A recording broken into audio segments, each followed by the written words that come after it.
Buenas noches. Muy bien, entonces empezamos. La clase del día de hoy tiene que ver con todo lo que se llama justicia restaurativa.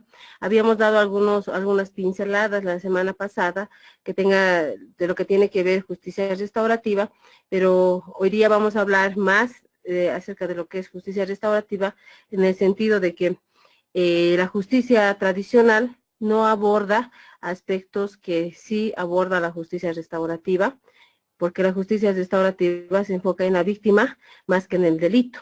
Esa es la primera aclaración que debo hacer, y que la justicia restaurativa no tiene la visión de sancionar, sino restaurar, como su nombre indica, y tiene bases teóricas, jurídicas, que son diferenciadas, que se diferencian una de la otra.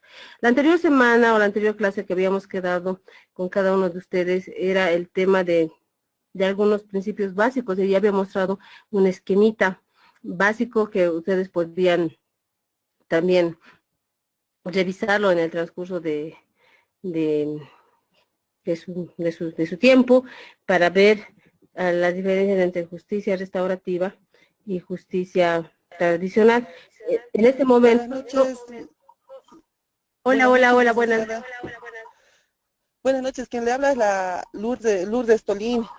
Licenciada, informarle que no sé si lastimosamente aquí por Patacamea la señal está muy deficiente y entro y salgo, me está costando entrar y cada rato me bota el sistema, entonces tal vez no pueda llegar a escuchar muchas cosas o participar, pero tenga en cuenta que estoy aquí. Lourdes, se escucha más bien muy bien, hay una recepción, pero de todas maneras el material que he enviado, los links están en plataforma para que ustedes puedan revisar. Gracias. Gracias, licenciada, gracias. Dicen buenas noches. Buenas noches. Buenas, Buenas noches, ¿cómo voy a disculpar estás? que le interrumpa. Bien acá, en Trinidad. Gustavo Núñez Morroy presente, licenciada. Claro, he estado muy por tu tierra estos días del Oriente, por emergencias Ah, qué bueno. capacitaciones que nos llevan de emergencia en el tema de penitenciario. Hemos estado trabajando con un nuevo programa que de repente tengo la oportunidad de hablarles, que es evaluativo, pero también un programa de intervención, líneas de intervención en el punto penitenciario. También hemos trabajado esto con todos los psicólogos de Bolivia, y justamente ha sido una de las razones por las que he estado ausente en la anterior clase, pero la visión que quiero compartir esta semana y esta clase es, y ya tienen en su pantalla, es la justicia tradicional versus, que nos van a dar elementos de Perfecto, abordaje. licenciada. Y no avisa todavía para que le invite un churrasco. Un abrazo, licenciada. Todo oído. No, no se preocupe, voy a estar por julio en el Oriente todo el mes, así que vamos a estar. Perfecto, licenciada. Pero Listo, pues, un licenciada, abrazo. dígale a Gustavo que no es el churrasco la tradición, es el queperí, dígale, licenciada. Bueno, de Qué diferentes, perita, Mieli. también, muy bien, bueno, cosas tan ricas que nos hacen antojar, ¿no? Bueno, pero vamos a continuar en nuestro debate y en nuestra mirada que tenemos hacia las justicias. Y bueno, aquí tienen este sencillito, muy simple cuadrito que va a ayudarnos a empezar la clase del día de hoy, que tiene que ver con lo que es justicia tradicional y la justicia restaurativa. Entonces, la justicia restaurativa, como les había dicho, tiene la visión centrada en la persona y en la víctima, y no tanto en el delito como tal, como tiene la mirada la justicia tradicional. No siempre anda buscando qué ley se ha vulnerado, quién es la culpabilidad y busca culpables, si no es una, es otra persona o la situación, etcétera. Y esto va a girar en torno al castigo que se va a dar a este grupo de individuos, ¿no? La visión contraria de la justicia restaurativa es el reparar el daño y también centrarnos en la víctima como eje central por medio de diálogos, por medio de mediadores, por medio de varias estrategias que se van desarrollando y se encuentran desarrollando en nuestra actualidad varios grupos que están trabajando con este tipo de justicia, ¿no? Uno de estos grandes logros, espacios que se ha ganado dentro de la comunidad es el hecho de involucrarse en la gestión de resolución de problemas de delitos, tanto con la víctima como con el agresor en caso de delitos no violentos. Sin embargo, aún se encuentran trabajando algunas instituciones con esta mirada siempre restauradora, con algunos delitos graves, pero los preparan en grupos, en círculos terapéuticos o círculos restaurativos que llaman ellos, ¿no? Entonces, bajo esta mirada, Jorge Luis, buenas noches, ¿querías hablar? ¿No? Bueno, bajo esta mirada, entonces, lo que primero vamos a abordar hoy día es el hecho de que en el tema de la justicia en Bolivia tenemos la importancia de que debemos entender al delito, y aquí les muestro los links que les he pasado, ¿sí? Los links que les he pasado que tienen esta lectura para esta semana, ¿no? Para que ustedes puedan revisar, y justo uno de ellos habla de la importancia de entender al contexto y el contexto del delito dentro de la justicia restaurativa.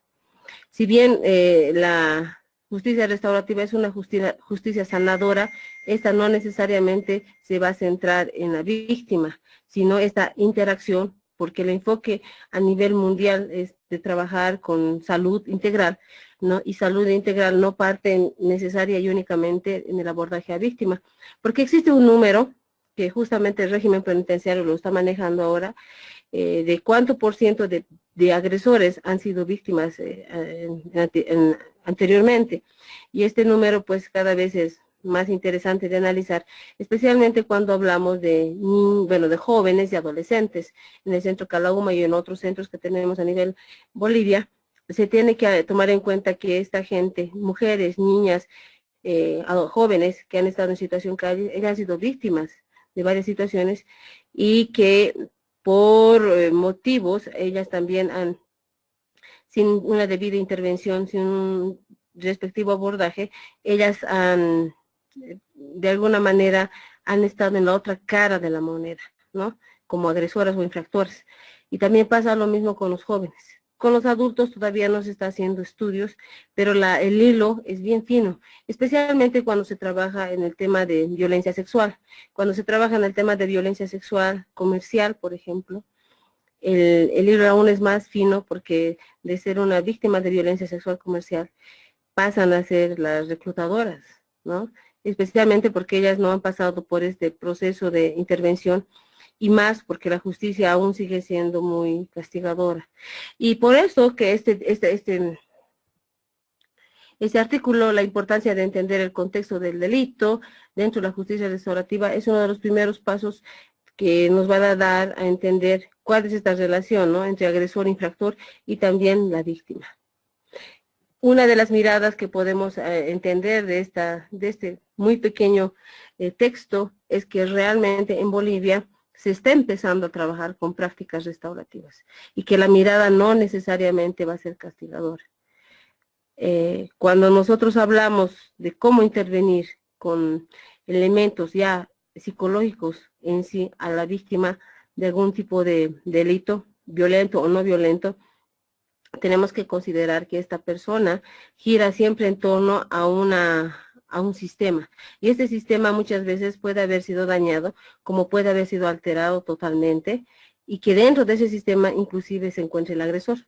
En el caso de violencia sexual tenemos un número muy elevado de 70 y más %, donde los agresores sexuales o los hombres que han ejercido violencia sexual se encuentran dentro del círculo familiar, dentro del círculo cercano a la víctima. Y no que más, por ejemplo, en el caso de incestos, ¿no?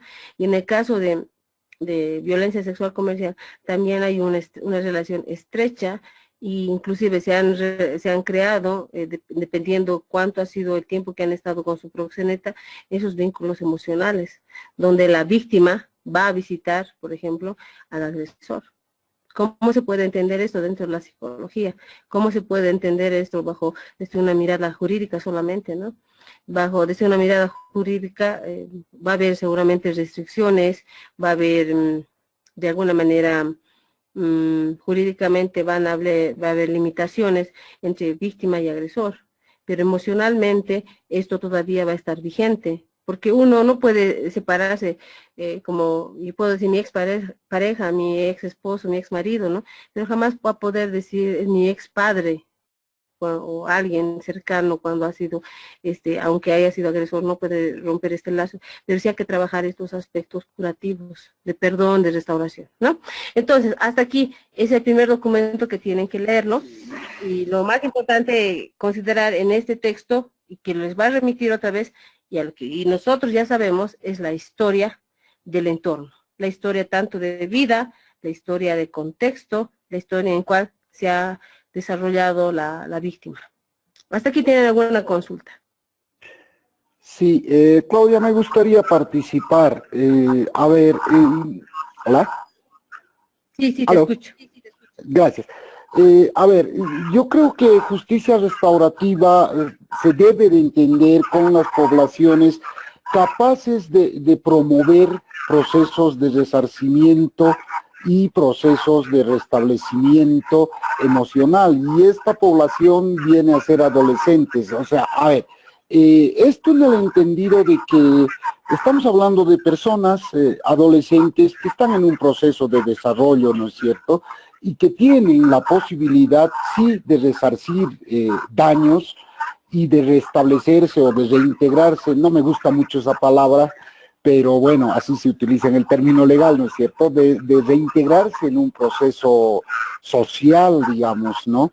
Desde mi percepción, esta población sí se puede hacer procesos de intervención que apuntalen a esa reinserción, reintegración o integración social. Pero ya en el caso de las personas adultas, y esto va en relación a lo que nos diste un análisis de repente de las posiciones que hacen que yo, por ejemplo, no trabajaría con personas adultas agresoras sexuales fácilmente. Obviamente que hay momentos en los que sí o sí tengo que trabajar, tengo que intervenir, porque bueno, es un mandato de autoridad, digamos, ¿no es cierto? Pero sin embargo, yo creo que esas líneas se tendría que manejar, y de hecho las experiencias que tengo se está manejando justicia restaurativa para la población adolescente. No sé si estoy equivocado o de repente hay alguna otra visión. Claudia, gracias.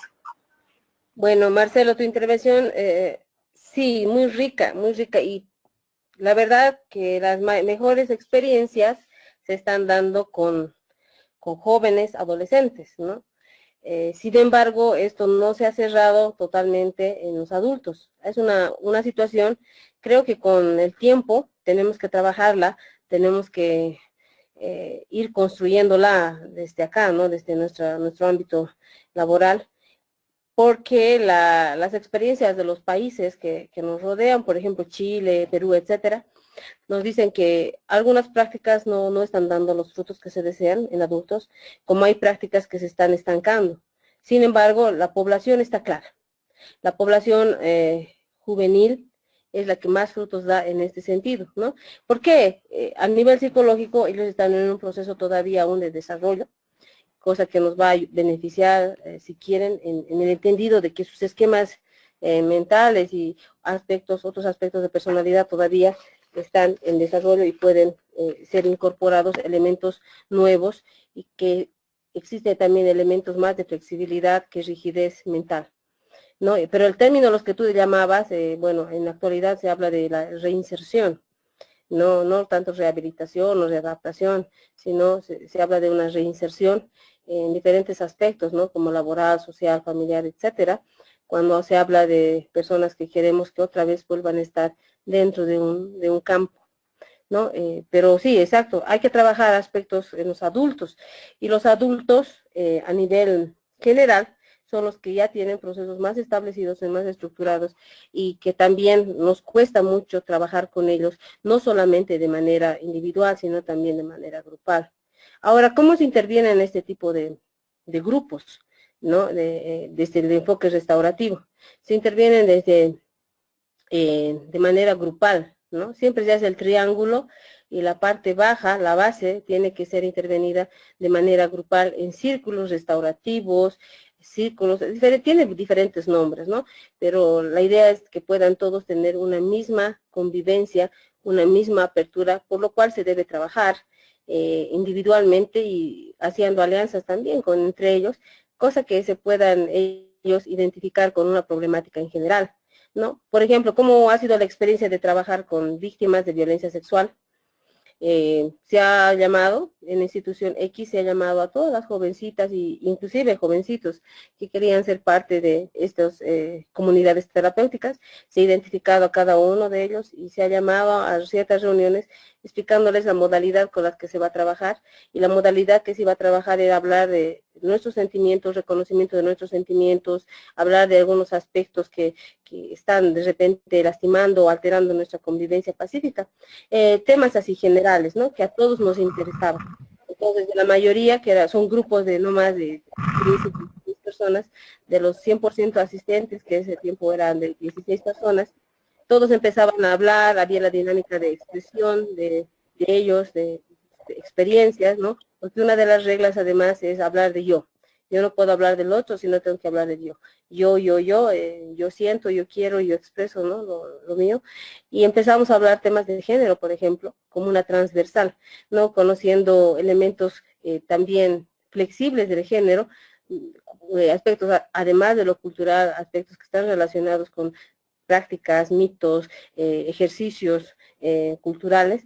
Entonces he empezado a hablar de géneros, he empezado a hablar por líneas y por grupos, y ellos no sabían que eran necesariamente que tenían que trabajar aspectos de la sexualidad. Cuando hemos empezado a hablar ya, grupos igual de temas como el tema de la educación, el tema de la sexualidad, ellos ya han ido expresando más sus emociones, ¿no? Y ellos también sabían que cada uno de nosotros tenemos heridas y tenemos experiencias positivas como negativas de vida, han ido teniendo esa apertura.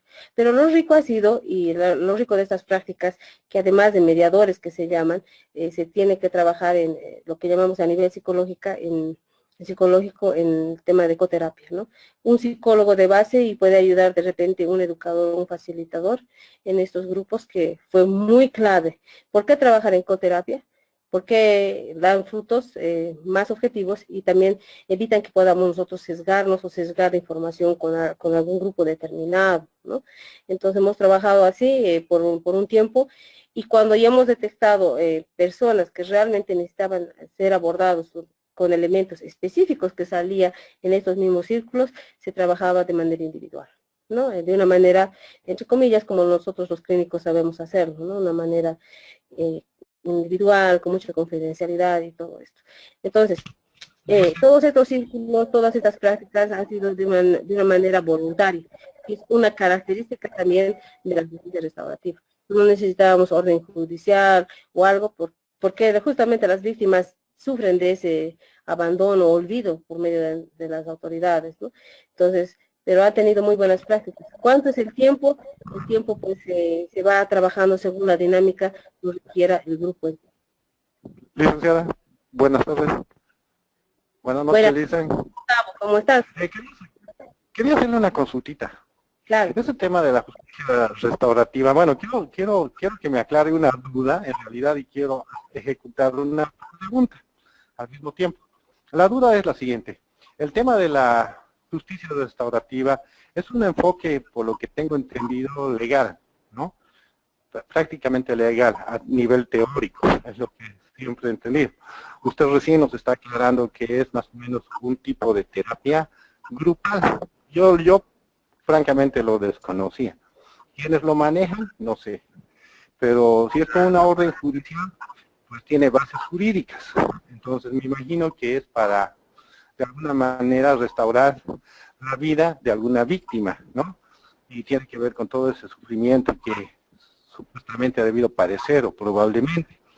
Lo que yo quiero preguntarle, no sé si es una duda aclarar, si la justicia restaurativa que se implemente o se vaya a implementar, ¿no tendría sesgos o dificultades con lo que es la revictimización?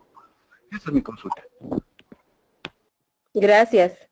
Muchas gracias, y justo estoy cambiando mis diapositivas y estoy buscando la que tú dices de la revictimización, porque hoy día, y si tú has visto el tema de las diapositivas, ahí está el tema de la revictimización, porque era una idea lógica que iba a condicionar o iba a llevar a la otra. Sí, definitivamente, si no se sabe atender esto, si no se saben las bases con las cuales la justicia restaurativa, este modelo ha nacido, fácilmente se podría caer en un proceso de revictimización a la misma víctima, ¿no? Pero por eso, otra vez debemos partir elementos ya en el abordaje, en el tema de comunidades terapéuticas del abordaje grupal, elementos como trabajar temas transversales en vez de temas específicos. Como en mi práctica les decía, yo he trabajado con víctimas de violencia sexual, temas tales como la educación en la expresión de emociones, cómo expresar nuestros sentimientos adecuadamente, temas de género, cosas que van, sí, relacionadas con, de repente, temas de violencia sexual, pero no son temas que son directos para las víctimas, ¿no? Sino son temas más generales, más transversales con los que se va trabajando. A nivel programas, por ejemplo, de educación, desde el Ministerio de Educación se va trabajando ahora el tema de familia comunitaria, ¿no? Se va trabajando el tema de tradiciones culturales y demás, y donde se puede incorporar elementos como el género, sexualidades y otros temas más. No, pero sí, si no se sabe abordar este tema de manera grupal, de manera general, se puede caer fácilmente en el error de la revictimización. Y ahorita vamos a hablar de la revictimización, no te preocupes, tengo todas unas diapositivas preparadas para ustedes, pero si no, ustedes lo pueden leer, donde existen algunos elementos, ¿no? Entonces, antes de que se me vaya el punto importante, Gustavo, me gustaría aclarar que cuál es nuestra mirada del infractor, ¿no? El del infractor o aquella persona que ha cometido un delito, todavía sigue siendo una información muy sesgada, ¿no? Muy sesgada de que aquella es la persona malvada, perversa, que de repente ha hecho algo y que hay que castigarla, que sancionarla, que meterla a la cárcel, que esté más años, se puede pedir medidas más extremas como castración química o que sea pena de muerte y demás, situación que desde la justicia tradicional no va a resolver nada, y desde la justicia restaurativa va a causar más daño, no solamente al infractor o a la sociedad, porque el mantener a alguien dentro de cárceles tiene un alto costo social, ¿no? Especialmente cuando analizamos quiénes son los actores principales, que somos nosotros como ciudadanos, que debemos ejercer nuestros derechos, que también nosotros debemos pagar de alguna manera todo ese proceso de prisionización de estas personas, ¿no? Porque aquí tengo algunas estadísticas. En la actualidad, por ejemplo, el número de privados de libertad ha subido enormemente desde el año 2014, finales de 2014, hasta la fecha. En la actualidad existen 18.739 privados de libertad. Estos son datos a abril del 2018, ¿sí? Entonces, el 91.64% son varones, 91, ¿sí? Y el 8.36% son mujeres. Estamos hablando de 17.000, más de 17.000 personas privadas de libertad son varones y 1.566 son mujeres. Ahora, ¿por qué tiene que ver estos números con la víctima? Porque otra vez, a nivel género, los varones son los que tienen mayor porcentaje de delito, ¿no? En vista a la mujer, ¿no? Ahora la doctora Olga Espinosa, una doctora, una jurista que trabaja en Chile, ella está haciendo investigaciones respecto a cuánto es el impacto, cómo se puede ver el impacto cuando el agresor o la agresora ha sido mujer o a quien ha cometido un delito ha sido mujer. Es muy alto, porque no solamente la familia se ve perjudicada, sino todo un ambiente comunal social. No digo que los varones no, pero se nota claramente en penales de mujeres, en centros penitenciarios de mujeres, donde la mujer tiene más impacto, justamente por estos roles que se han asignado, ¿no? De ser madres y demás, y que además es un semillero de hombres y niños o niñas abandonados, justamente porque el impacto que una mujer esté en cárceles va a ser más fuerte que el del varón. Entonces, hay algunas cosas que nosotros debemos ver a la hora de hablar de reinserción, lo que nuestro compañero Marcelo hablaba, ¿no? Reinserción social. Y eso tiene que ver pues con tema de salud, trabajo, educación, cultura, deporte y leyes que se ponen aquí, leyes que se ponen allá, pero el área psicosocial como tal sigue siendo descuidada, porque aún a la víctima existen instituciones donde se les brinda un techo, donde se les brinda un trabajo, se les da la posibilidad de abrir un nuevo emprendimiento a nivel laboral, ¿no? Es más, tal vez se puede fomentar a la educación, pero si no se aborda el eje principal emocional de afectación, muchas de ellas tienen un alto riesgo de victimización. Como en el otro lado podríamos voltear Ese tema, esto, perdón que le podríamos, interrumpa, ese tema que usted está aclarando ahorita en la diapositiva, lo que es la reinserción social, que está salud, deporte, educación, trabajo, ¿no tendría que también estar vinculado a lo que es la terapia ocupacional? parte, es una parte, ¿no? Vital, importante, esencial, sí, pero como les decía, depende del delito, o sea, depende de que yo he sido víctima o depende de que he sido, digamos, agresor o, entre comillas, ¿no? O sea, un delincuente. Por ejemplo, en el caso de las víctimas, cuando han sido víctimas de algún tipo de estafa, algún delito que tenga que ver a nivel económico, tal vez de repente 1008 inclusive, por la pobreza y demás, otros factores, educación, pobreza, se puede cruzar. El tema laboral es bien importante, ¿no? Aún para las víctimas de violencia sexual, ¿no? Es bien importante el tema, o las víctimas de violencia física. Es importante el tema laboral, el empoderamiento y el ejercicio de esos derechos como tal. Sin embargo, no es todavía, eso sigue siendo un parche, porque no se han resuelto algunos elementos emocionales y afectivos que intervienen a la víctima en sí, ¿no? La experiencia nos dice de aquellas personas que han sido víctimas de violencia sexual, prolongado por mucho tiempo, en el caso de incesto, por ejemplo, van a volver al círculo con estar otra vez con el agresor en un porcentaje elevado.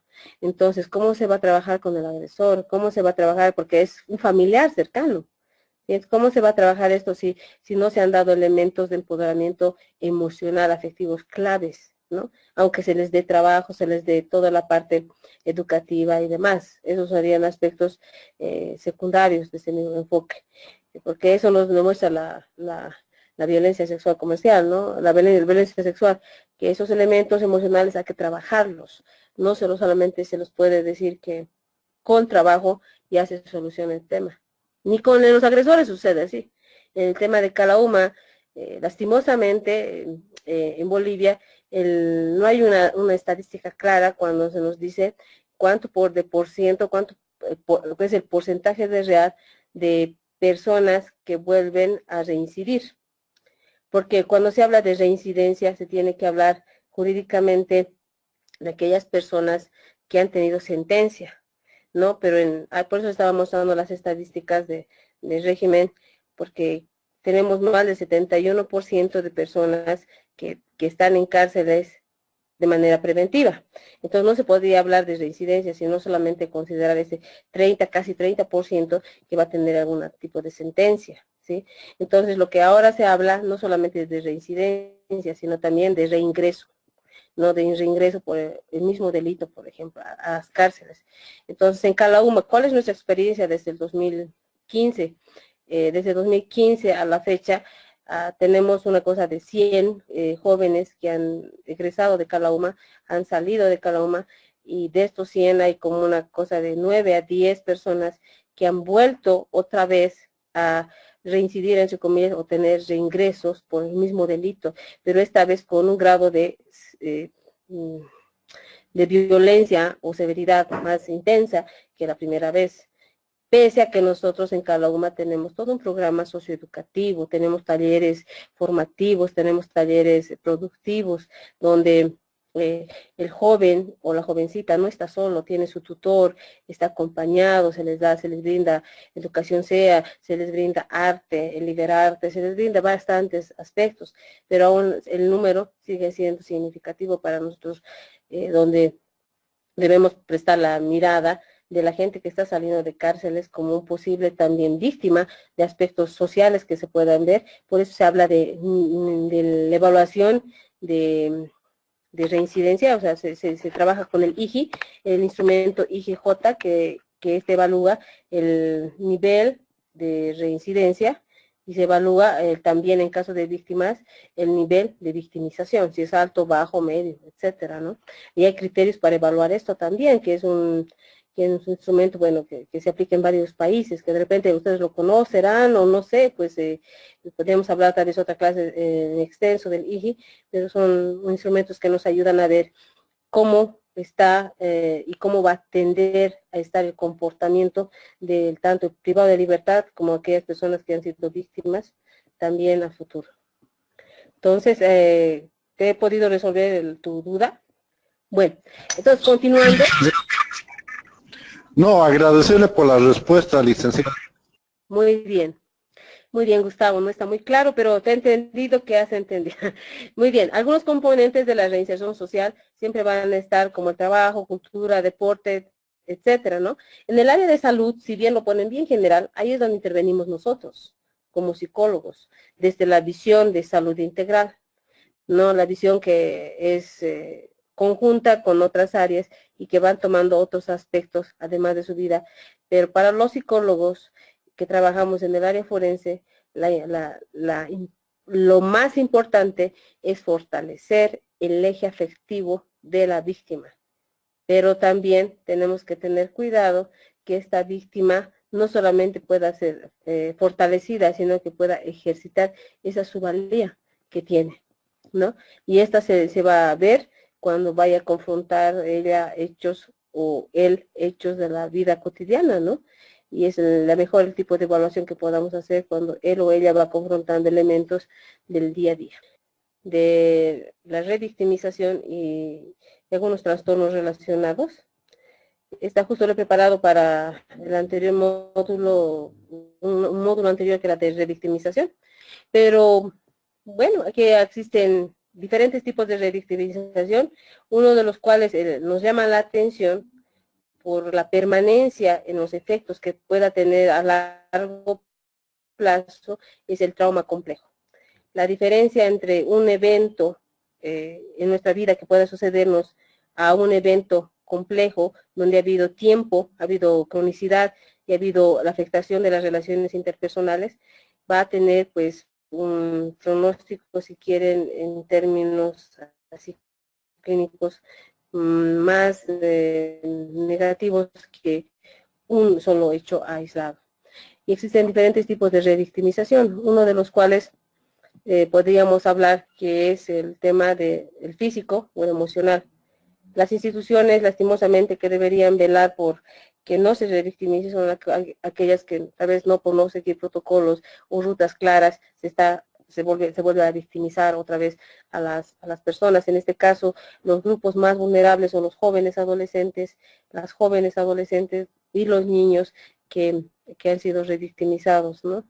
Y hay que tener en cuenta que nosotros podemos ver maneras, si trabajamos en instituciones públicas, de evitar la revictimización. Una de las más importantes es trabajar siempre con los files, con los folders que tienen, las historias que ya se tiene de este caso, preguntar al equipo, tal vez crear en algunas instituciones ya han creado como un formulario único, donde ya no se le pregunta a la víctima una y otra vez la misma información, sino que ya se comparte directamente esa información. Y si podemos tener esto de antemano y evitar todo este tema de revictimización, vamos a hacer desde nuestra mirada mucho.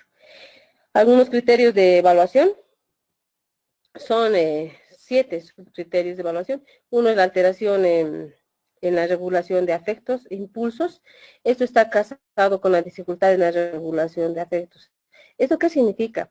La persona va a tener una tremenda alteración en lo que son los impulsos emocionales, así como la expresión de sus afectos entre pares, entre familia, pero también con el grupo que desconoce, ¿no? Como habilidades interpersonales. La dificultad de la modulación del enojo. El enojo es algo que nos debe llamar la atención, no solamente con las víctimas, sino también con el agresor. En las víctimas, ellas se van a sentir enojadas de no saber qué, pero va a haber un enojo latente, un enojo hacia todo, especialmente hacia la sociedad, ¿no? Hacia la gente, pero ellas no van a entender la causa. Es muy típico cómo modulan la causa, y conductas autodestructivas, ¿no? El famoso el cutting, que se empiezan a cortar, el dejar de comer, el dejar de dormir, el tener bastante ansiedad y buscar siempre estresores que les aumenten el grado de ansiedad, son algunas maneras destructivas que ellos o ellas puedan pasar. En el tema de la ideación suicida, esto se da mucho en los casos de violencia sexual, en niñas y jovencitas. La dificultad para modular el incremento sexual, ¿no? Aquí vienen, bueno, mitos y mitos que se hablan en torno a la sexualidad, y muchos dicen que no, que las personas más bien van a tender a estar más hipersexuadas o a estar totalmente aisladas, a no querer ningún involucramiento sexual. De ambas partes se ve, ¿no? De ambas partes en la teoría y en la práctica se ve en esto, ¿no? Que ellas no van a tener una adaptación a nivel sexual con la otra parte, ¿no? Entre pares. Sobre todo se ve esto entre pares, ¿no? Y bueno, eso es otra dificultad que van a tomar. Y el tema de riesgos excesivos, ¿no? Porque justamente no pueden modular muchas emociones, van a tender a tomar riesgos excesivos que les van a llevar otra vez a tener un alto nivel de victimización. Muy bien, el segundo aspecto, pues no me he saltado al tercero, es el segundo, son las alteraciones en atención o conciencia. En atención y conciencia podemos ver que a veces como mecanismo de autoprotección de nuestro sistema existen amnesias parciales, amnesias que se van produciendo, que con el tiempo se logran desaparecer dependiendo del impacto del trauma o el impacto a los traumas, también puede ser plurales, que haya estado sometida o sometido. Y los episodios disociativos de despersonalización, que son transitorios en la mayoría de las veces.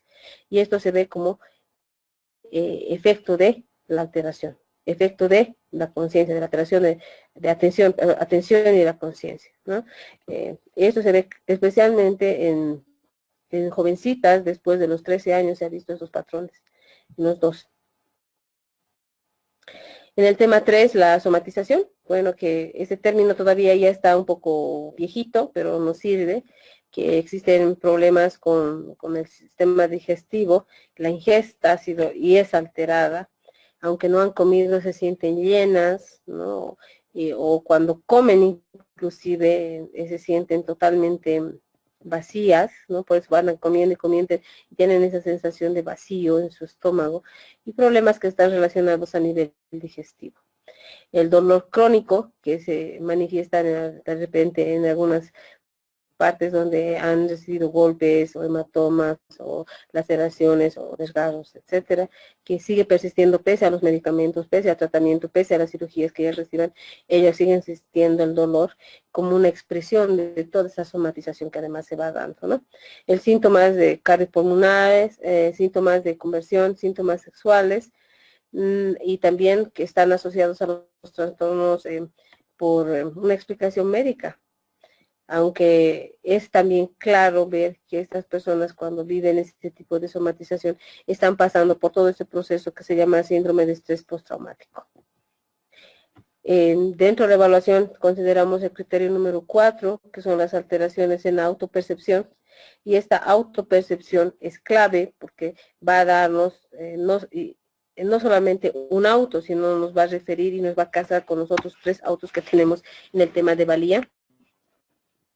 Y uno de los aspectos elementales es el tema de la culpa y la responsabilidad del C, ¿no? Cuando la persona, aunque sabe racionalmente sabe que no ha sido culpable ni responsable del hecho, emocionalmente sigue cargando con la culpa. ¿No? Y hay que saber diferenciar estos dos aspectos, que va a dañarnos de repente estas ideas, estos sentimientos, estas emociones, una y otra vez van a dañar hasta que pueden tener un daño o un efecto pues de largo plazo, ¿no? Otro que es la vergüenza y el tema de que nadie puede entender el dolor, solo ellas pueden o ellos pueden cargar de ese dolor. Eso es algo importante, que en terapia esto va saliendo y entre miembros del grupo van expresando su dolor, van compartiendo su dolor y aquí ellos perciben que su dolor no es único, perciben que hay dolor alrededor de los otros componentes, como sus compañeros y compañeras, ¿no? Eso es bien importante cuando se trabaja en grupo, porque de manera individual esto no se logra abordar de esa manera, ¿no?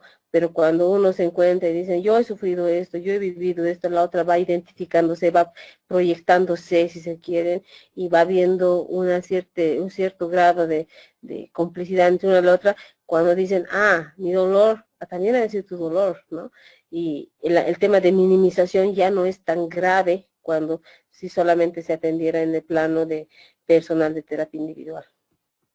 Muy bien, otro criterio, el siguiente criterio son las alteraciones en la percepción del perpetuador, del agresor, del victimador, etcétera. ¿No? Y la percepción es cuando se adoptan creencias distorsionadas hacia el perpetuador, hacia el agresor. Más cuando en los casos de trauma complejo, cuando se habla de cronicidad, se habla digamos, de proxeneta, ¿no? Y muchos dicen, no, él era bueno, él me daba esto, él me hacía esto. No quieren testificar nada en su contra, sino todo a su favor. Y ahí vienen las creencias distorsionadas, donde el eje cognitivo tiene que ser clave. Nos guste o no nos guste ese modelo, pues sí, aquí tenemos que hablar de distorsiones cognitivas.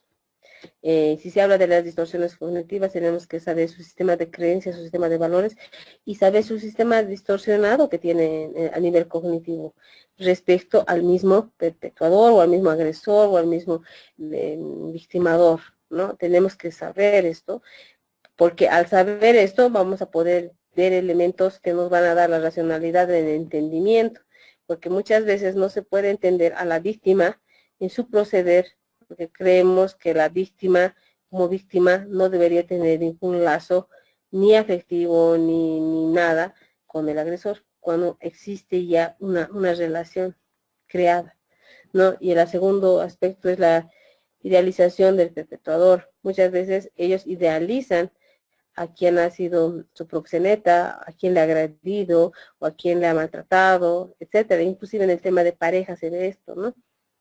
Idealizar a la pareja como un alfa, un macho alfa, etcétera, ¿no? Entonces son estos elementos de esquemas mentales distorsionados, distorsiones cognitivas como tal, que nos van a dar elementos de abordaje claves. El tercero son la preocupación de lastimar al perpetuador. Y esto se ve sobre todo en las víctimas de incesto y en las víctimas de violencia de pareja, ¿no? Cuando dicen, no, a mi esposo solo le quería asustar.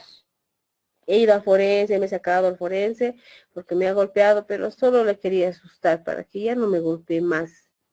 No, pero el fin no era lastimarlo a él, nunca ha sido lastimarlo, solo asustarle, ¿no? Y eso también se ve también, en varios casos de pareja se puede observar este mismo patrón, donde la percepción hacia que nos ha hecho daño está totalmente alterada.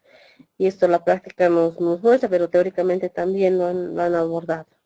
El sexto es la alteración en las relaciones con los otros. Clave, un aspecto clave para trabajar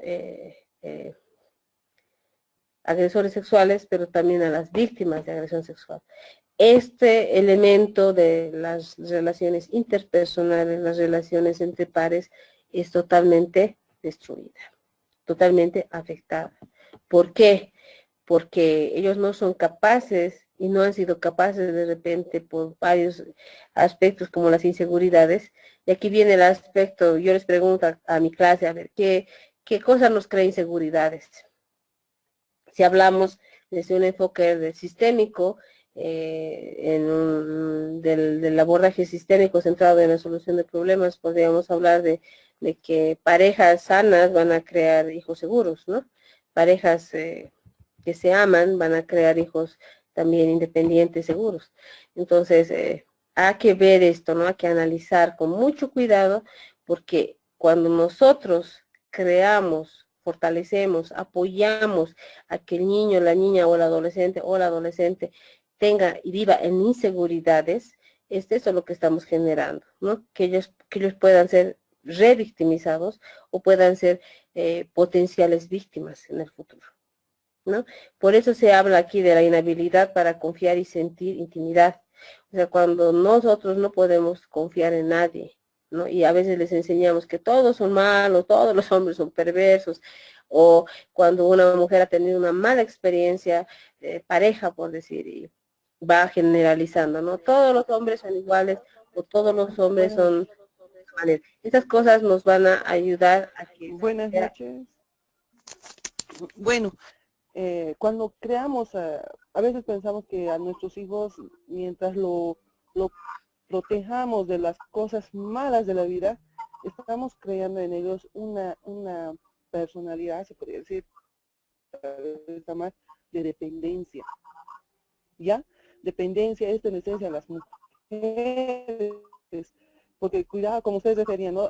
Los hombres son malos, hay que cuidar cuando te traten, entonces ellos, incluso una paranoia, ¿no? Si se pone así, se pone allá, entonces ellos mismos van a empezar a desconfiar y ser dependientes porque van a querer que todo se lo haga, porque los padres se lo han hecho todo, se lo han caminado, se lo han tramitado, incluso es ilógico ver, ¿no? Actualmente para inscribir a las universidades, me acuerdo cuando yo me estaba inscribiendo, había mamás que estaban haciendo cola para sus hijos de 20 y tantos años, para que entre a la universidad, ¿no? Entonces, a esa edad uno se infiere que es independiente y toma las decisiones, entonces ahí se ven las mamás sobreprotectoras, los papás sobreprotectores, y no solamente en eso, sino en diferentes ámbitos, y eso hace que el adolescente, el niño, la joven, el niño, niña, se vaya desarrollando en esa dependencia, y cuando se confronta a un mundo real, donde hay cosas buenas como cosas malas y regulares, él siente miedo y no se va a desarrollar al 100%.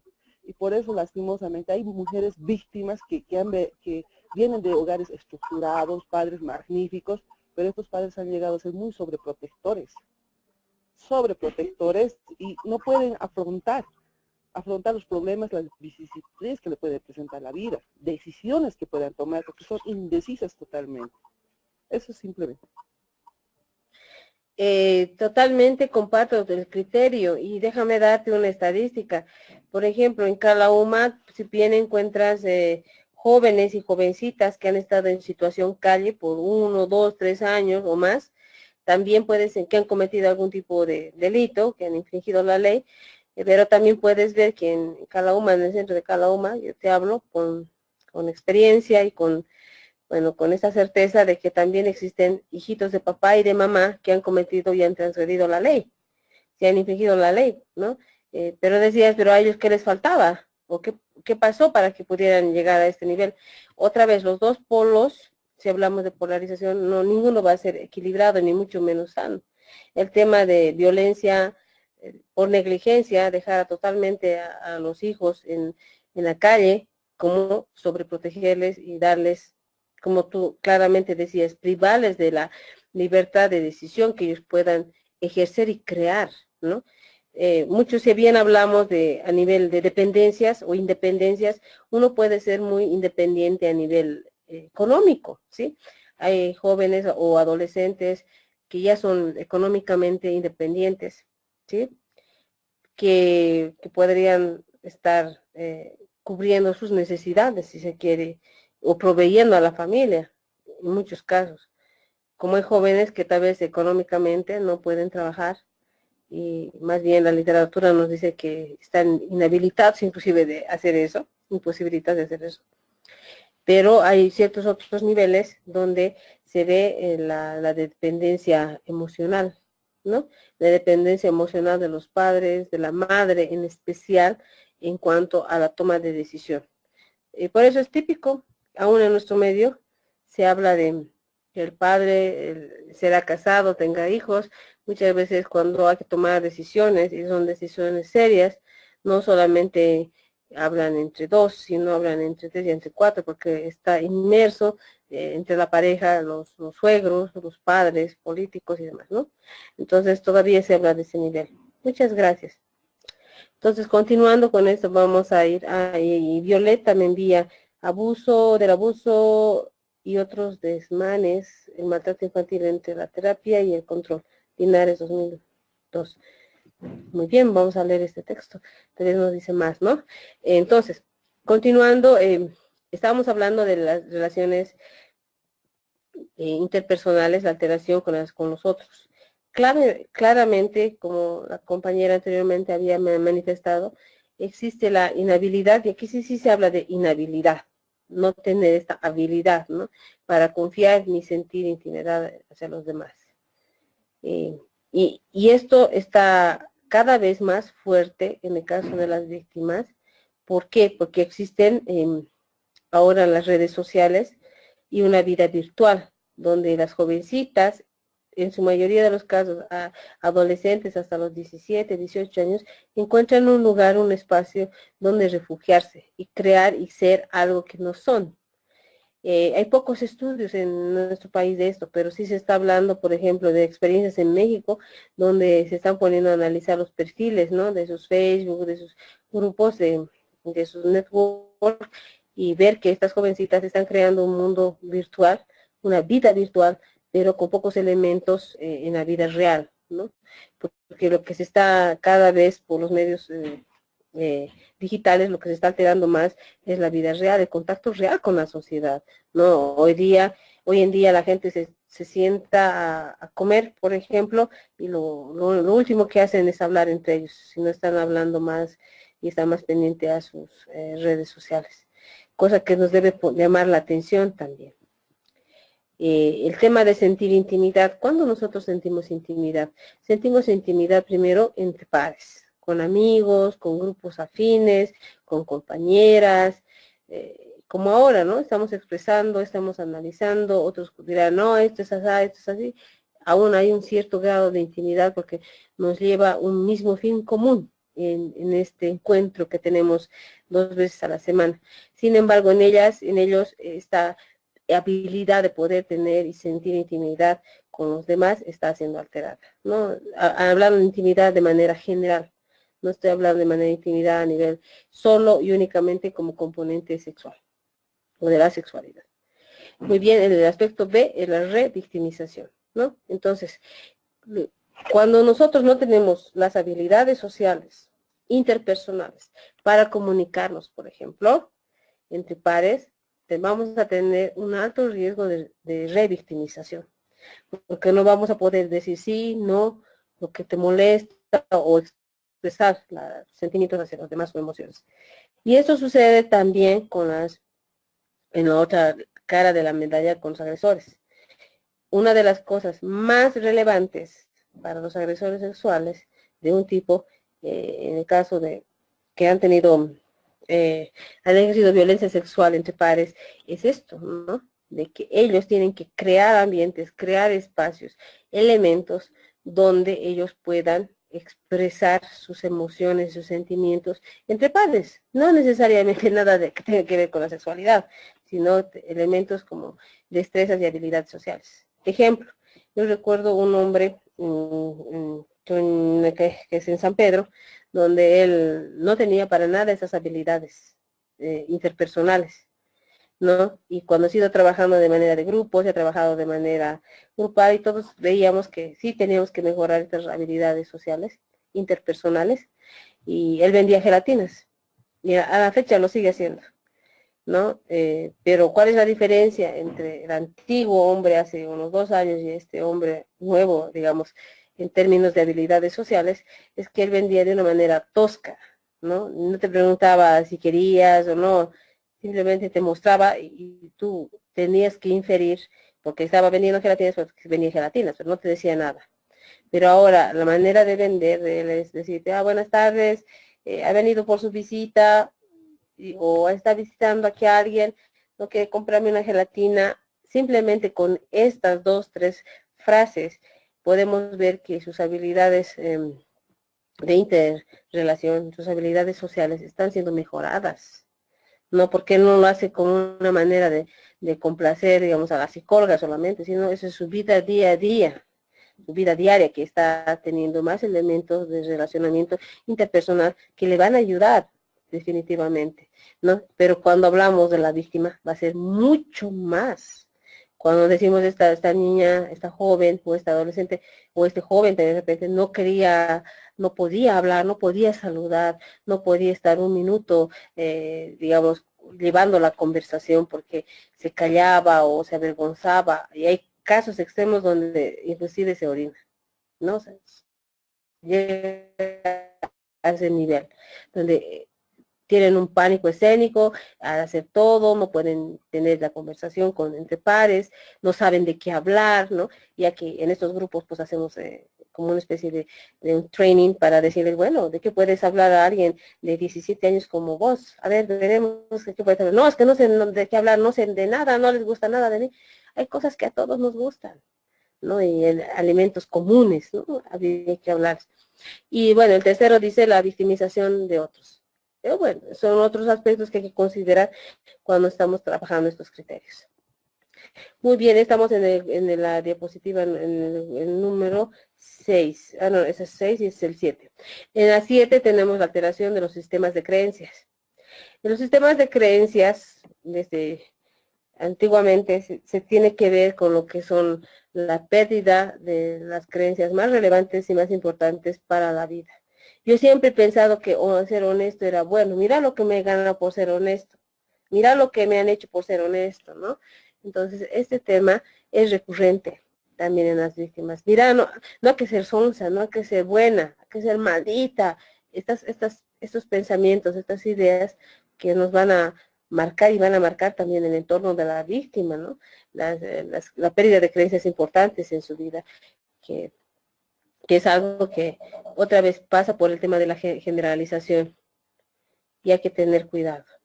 Muy bien, el otro aspecto es la desesperanza y desesperación. ¿Por qué se habla de desesperación y desesperanza? Porque son dos elementos que andan casados. Andan casados en el sentido de que vamos a poder trabajar otros elementos más que se van a dar en nuestra vida.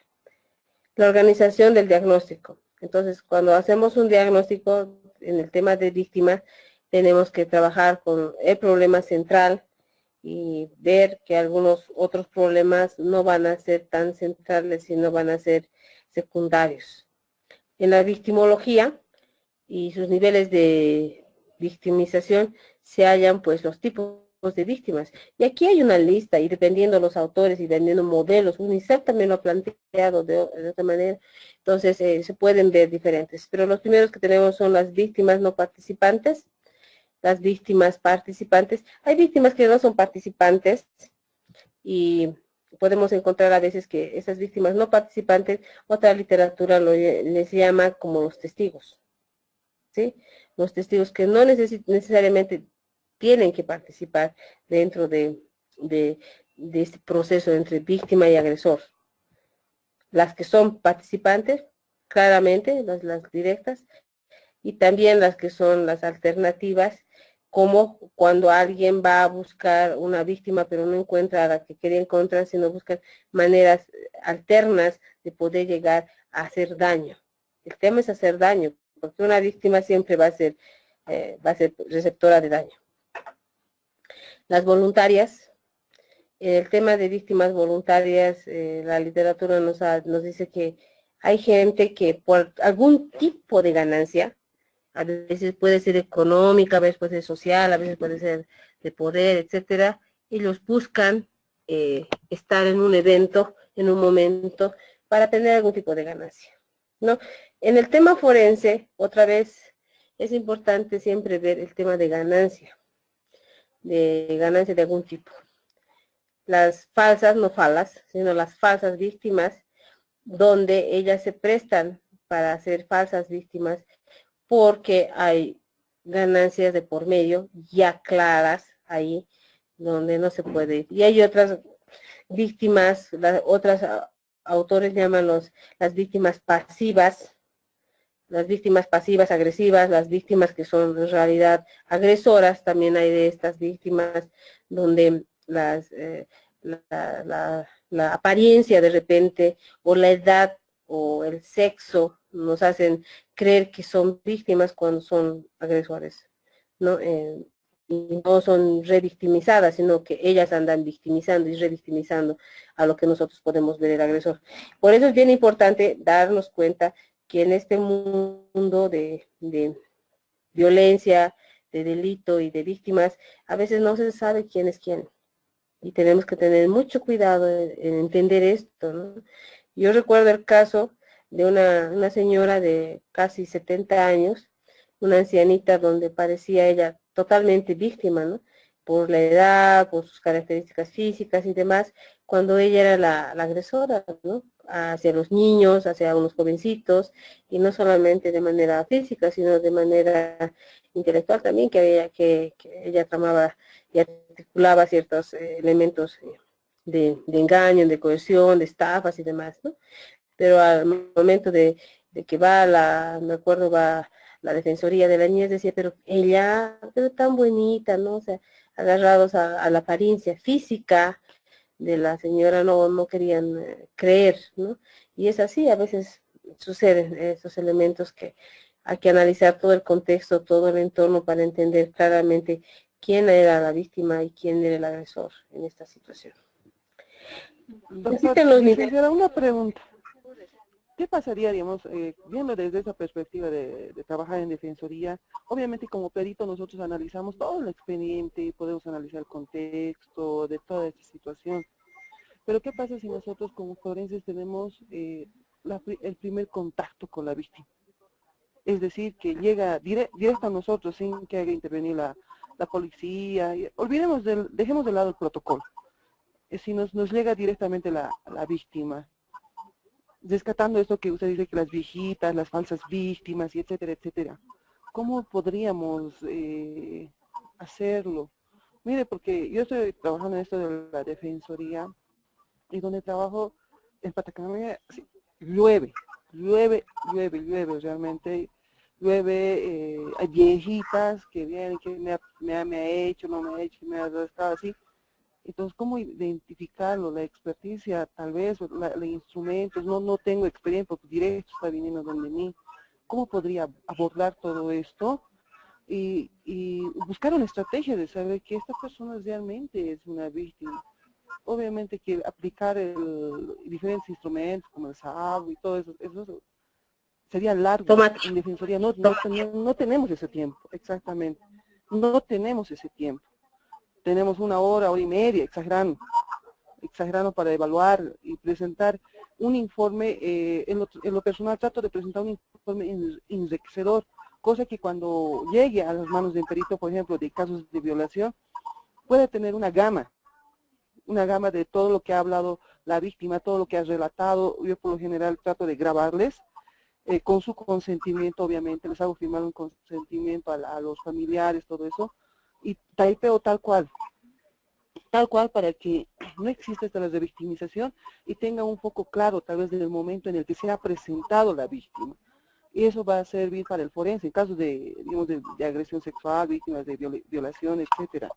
Pero ¿cómo darles en su lenguaje? Yo le pregunto eso porque no se valga la oportunidad de expresar. Tengo casos de violación de una señorita de 14 años. Bueno, no he visto preocupación, no veo estrés postraumático en ella. Y al último, para cerrar, le pregunto, ¿y qué es lo que quieres tú? Quiero que se cague, que se entre a la cana por todo esto que me ha hecho, así con una frialdad y una ira. Y está bien, yo digo, hasta cierto punto, ¿no? Pero así víctima tan grande, no lo vería, porque está con una semana, o sea, yo misma ya me pongo a refutar lo que he percibido de ella, no sé si está bien. Honestamente, ahí ya me he quedado así en el limbo. ¿Cómo podríamos hacerlo todo esto? No sé si usted me podría dar una pista, una pauta para poder focalizarlo, verlo con mayor perspectiva esto. Espero poderte ayudar, aunque el tema es complejo, ¿no? Sin embargo, la teoría, mira, nos dice una cosa.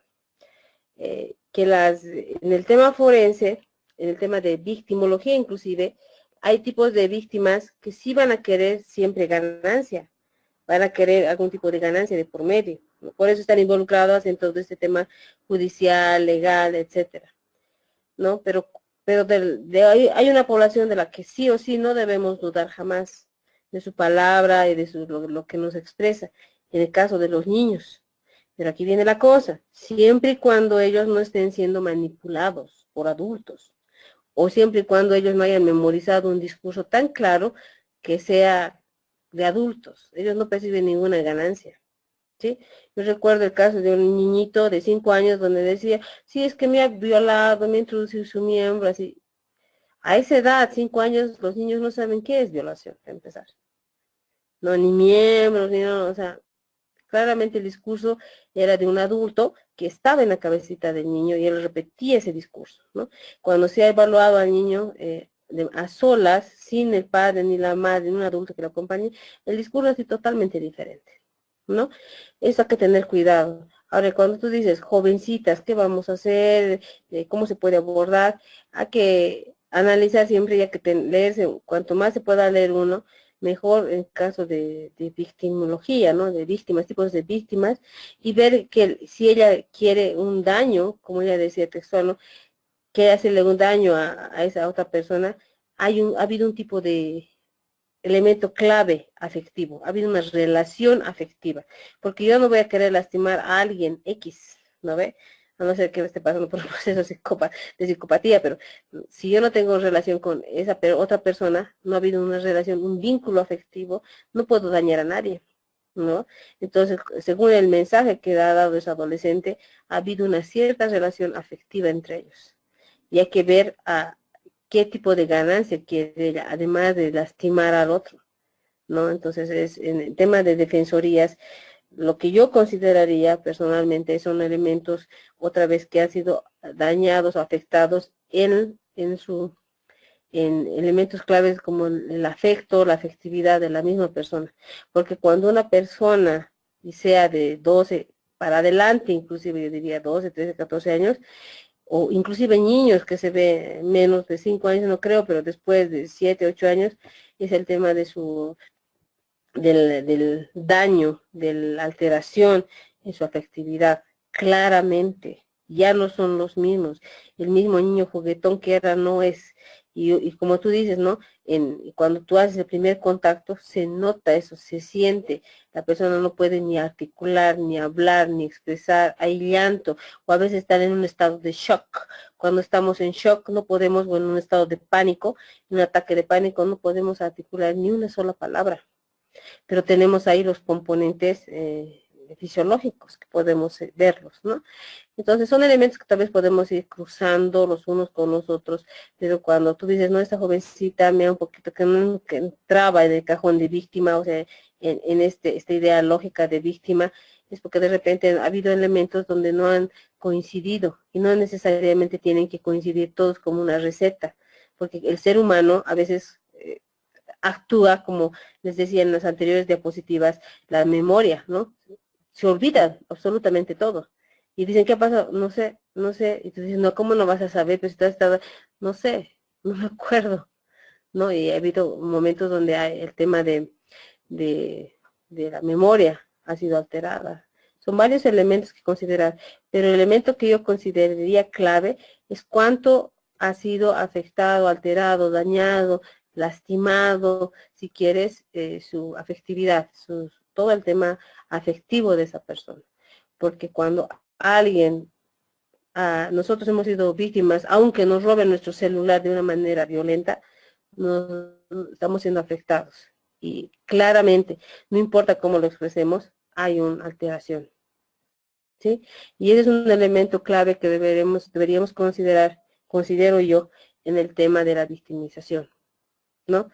Pero ojalá te pueda servir esto, porque la práctica de día a día, a veces es tan diferente, es tan sacado y salido de otros contextos que no lo podemos entender. Pero son elementos que, como te digo otra vez, yo consideraría claves de evaluar, más que elementos inclusive familiares o sociales que vayan, el abordar a la víctima y el tema que está alterada su afectividad, para mí es clave, clave, clave, aunque no lo pueda manifestar ni con palabras ni nada, pero se nota esto. Muy bien, espero haberte ayudado, Lourdes. Miren, yo ya veo la hora. Muchas gracias, licenciada. Ya veo la hora, ya tenemos 5 minutos más. Hay algunos tipos de abordaje jurídico psicológico. Otra vez aquí entra el tema de justicia restaurativa, la mediación, la conciliación, donde se están teniendo algunas prácticas. Les digo, se están teniendo interesantes prácticas con este modelo, donde la víctima deja de tener esa mirada de víctima solamente y asume responsabilidad de sus actos a futuro, ¿sí? Y dice, no, ya, sí, he sido víctima. Por eso les he pasado también ese textito donde dice hasta cuándo dejar de ser víctima o algo así, titula.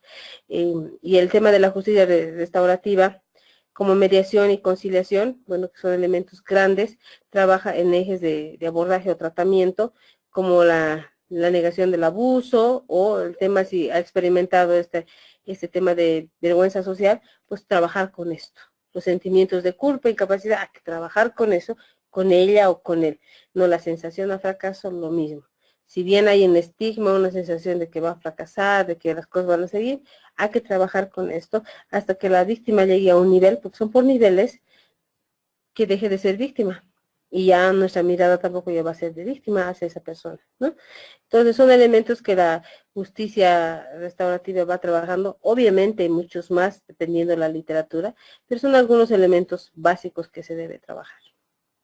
¿Sí? Entonces, hasta aquí tengo la presentación, porque ahora quiero enfocarme en el trabajo final que tienen uno para que hacer el trabajo final del módulo. Ya tenemos 2 semanas más y me gustaría ver si todos han entendido bien la consigna para el trabajo final, pero también tienen para el foro, es un trabajo que ya está ahí en la plataforma, pero del trabajo final me gustaría hablar. Yo voy a volverme a ir a lo que estaba al inicio, es este cuadrito que se había mostrado de ver la justicia, los elementos de justicia restaurativa comparados a lo que es la justicia tradicional, ¿no? La mirada es importante, porque si seguimos viendo a la víctima como víctima, sin ese lazo como eje central, sino simplemente como la justicia tradicional nos hace ver que tiene que haber una mirada castigadora, una mirada punitiva, entonces ahí es donde yo me quiero centrar y el trabajo va dirigido a eso, ¿no? A que ustedes puedan hacer un ensayo bajo esta lógica de justicia restaurativa para las víctimas, ¿no? Que ustedes puedan dar criterios claves, ahí está puesta ya el trabajo final, la extensión, todos los elementos que deben considerar desde su expertise. Sobre todo me gustaría saber cómo ustedes pueden enlazar esto. Si tal vez es nuevo para Gustavo, decía que era nuevo, todo eso de justicia restaurativa, y que de repente está en mucha cuestión, está en mucha observación, es cierto, porque nadie va a darles algo que es totalmente perfecto, porque no lo existe, pero hay que tomar elementos que nos puedan servir de este modelo. Entonces, está claro lo que deben hacer, me gustaría tener opiniones al respecto. Sobre este caso que menciona, licenciada. ¿tengo que exponer un caso? Perdón. No, no necesariamente va a ser un caso.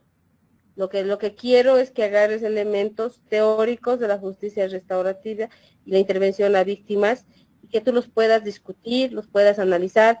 Si te parece hacer un caso de análisis, perfecto, pero yo creo que en un caso vas a limitarte mucho, porque a veces en un caso no intervienen todos los factores, todos los elementos indispensables, ¿no? Pero si tú consideras y que este es un caso así riquísimo, adelante, pero tiene que tener base teórica, importante, eso, ¿no? Pero como te digo, en un caso raras veces se ven todos los elementos más importantes que se deban considerar. A eso me... Entonces hay que hacer un plan de intervención. Sí, pero desde el modelo no justicia tradicional. No, y alguno de tus compañeros me preguntaba, ¿y la justicia, la jurisdicción originaria indígena campesina? Pueden también trabajar con esta, aunque no lo hemos tomado, porque no tiene un modelo de abordaje a víctimas esta justicia, ¿no ven? La jurisdicción originaria indígena campesina. Pero sí hay que hacer un plan de intervención con ejes importantes que nos plantea la justicia restaurativa. Ya, es que lo que yo decía sobre el caso es porque a mí me parece si la perspectiva del modelo de justicia restaurativa se aplica de diferente manera en violencia de colegio, con ese bullying o del trabajo, hay que imaginarse en todos los escenarios. ¿Cuál es tu ámbito de trabajo? El mío es de clínico, pero con víctima de explotación infanto-juvenil. Ajá. Con tu experiencia que tienes, debes tener casos que has visto, cómo podrías abordar, o cómo estás abordando, pero con elementos de justicia restaurativa. Ya. Gracias. Quiero mezclar en el ensayo, y yo que pueda ver la práctica que ustedes tienen, pero también la teoría. Alguien me decía, yo no quiero contar bonito, licenciada, no quiero paqueada, le decía ese compañero, pero en el caso tuyo yo sé que vas a agarrar elementos teóricos, elementos de tu práctica. Ya, sí, como respaldo, dice todo lo que se justifique porque lo está, qué tipo de cosas de la justicia restaurativa se utiliza. Sí, perfecto, eso es. Y ya les he pasado algunas diapositivas, algunos links, si quieren más, les sigo pasando, pueden descargar, si quieren saber de prácticas restaurativas eficientes, por ejemplo, Calauma ha trabajado Proyecto Mondo, EMLAD ha trabajado con prácticas restaurativas y sigue trabajando con esto, ¿no? Y hay círculos restaurativos, hay modelos, hay manuales, también si gustan eso también les puedo pasar, pero no quiero pasarles mucho porque al final no saben qué van a leer o van a estudiar, entonces por eso, si tú me solicitas, yo se los paso, no hay problema. Entonces ya es tiempo para mí, si no hay más preguntas, estamos quedando en esto, y bueno, vamos a vernos el siguiente martes, sin falta, ya no hay más, suspensión de clases, solamente me es suspendido por una emergencia que tuve en estado por el oriente, con emergencias, otra vez repito, no se va a volver a pasar esto. Entonces, si no hay más, Marcelo, Gustavo, a Lourdes, a cada uno de ustedes, Violeta, a todos, buenas noches. Dicen, una consulta. Claro, Marcelo. Dicen, no, Gustavo, mil disculpas, Gustavo. Quería hacerle una consulta. El trabajo para este domingo es una temática, solamente una temática que hay que abordar de la lista de comportamientos o conductas de las víctimas relacionándolas a la justicia restaurativa. ¿Ese es? Solo uno. Es una práctica bien pequeñita que les va a ayudar en su ensayo. Y el segundo es cómo aplicar la psicología con la justicia restaurativa. El tema final, el trabajo final. Sí. Ah, perfecto. Yali, va a disculpar. Muchas gracias, licenciada. Que tenga un Un placer. Que les vaya muy bien a todos. Bueno, nos vemos. Chao. Buenas noches, Claudia.